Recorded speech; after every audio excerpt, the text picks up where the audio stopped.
সফরের ব্যাপারে BCB NSC থেকে জানতে চেয়েছিল যে সরকারের তারপর এনএসসি থেকে যোগাযোগ করা হয়েছে পাকিস্তান এম্বাসির সাথে এবং সেখান থেকে আমাদেরকে ইতিবাচক রিভিউ দেওয়া হয়েছে যে এখন আমরা যেতে পারি। তবে আমরা বিসিবিকে একটা নির্দেশনা বা দিয়েছি যাতে সীমান্তবর্তী স্টেডিয়াম যাতে অ্যাভয়েড করা যায়।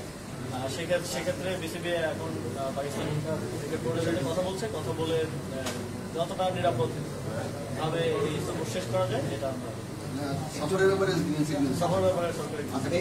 ইলেকশন সম্পর্কে একটু জানতে চাচ্ছিলাম। বিসিবি ইলেকশন আপনি একবার বলেছিলেন যে গঠনতন্ত্র সংশোধন করে নতুন এতে আসলে, বিসিবির গঠনতন্ত্র সম্পর্কে যেটা জানি যে কিছুদিন আগে একটা গঠনতন্ত্র সংশোধনের এটা আবার স্থগিত করা হয়েছে, রিফরমেশন কখনো কোনো সময় তো বেশি নাই, সহজ প্রক্রিয়া না। সহজ প্রক্রিয়া হলে আমরা 53 বছরে একবারে সে এত বড় পরিসরের সংস্কারের কথা বলতাম না, আমরা প্রতি বছরই করতে পারতাম। তো যখনই রিফরমেশনের আলাপটা উঠলো কোনো একটা জায়গায় কাঠামোগত সংস্কার হলে আপনারা জানেন এটার উপকার ভোগী যেমন আছে, এর ফলে যারা বিভিন্ন অনিয়ম করে আসছে তাদের সেই অনিয়ম বন্ধ হয়ে যাওয়ার একটা সম্ভাবনা আছে।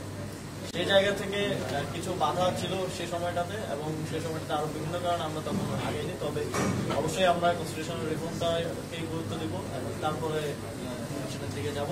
এবং যেহেতু আমাদের হাতে সময়ও আছে আপনারা জানেন, সেটা করার জন্য কোন প্রক্রিয়া করা যাবে এটা আমরা বিসিবির সাথে আরো ফার্দার ডিসকাশনের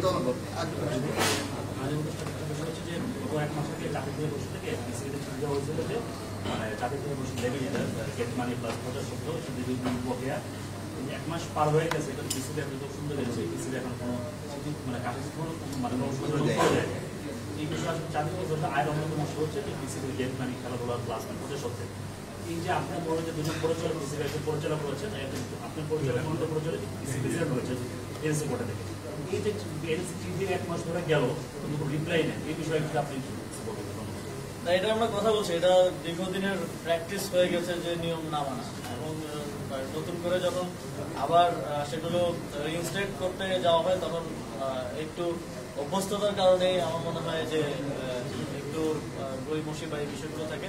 তবে আশা করছি যে এটা হবে না সামনের সময়ে, যে বিসিবি থেকে এনএসসি প্রাপ্ত যে গেট মানি অথবা অন্যান্য এর ক্ষেত্রে যে নিয়ম অনুযায়ী এগুলো শেষ প্রশ্নটা নিয়ে, সেটা হচ্ছে যে এশিয়ান কাপের বাস্কেটবলের ম্যাচ 10 তারিখে জাতীয় স্টেডিয়ামে তো এই স্টেডিয়াম সংস্কারের পরে নতুন করে খেলা শুরু হচ্ছে তখন এনএসসি বা ক্রীড়া মন্ত্রণালয় এই ম্যাচটাও এই স্টেডিয়ামের রিফর্ম আয়োজন আছে। না, খেলাটাই তো একটা আয়োজন।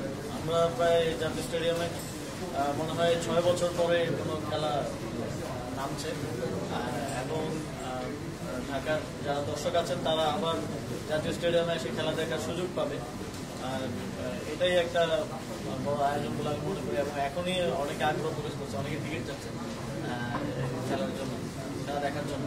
তো আশা করছি সামনের সময়গুলোতে শুধু জাতীয় স্টেডিয়াম না, ফুটবল ইন্টারন্যাশনাল ম্যাচগুলো আমরা দেশের অন্তত আরো 2-3 স্টেডিয়াম আমরা আয়োজন করতে পারবো। ফুটবলের যে ক্রেজটা প্রান্তিক পর্যায়ে আছে, প্রান্তিক পর্যায়ের দর্শকদেরও আমরা সরাসরি স্টেডিয়ামে গিয়ে খেলা দেখার সুযোগ করে দিতে পারবো।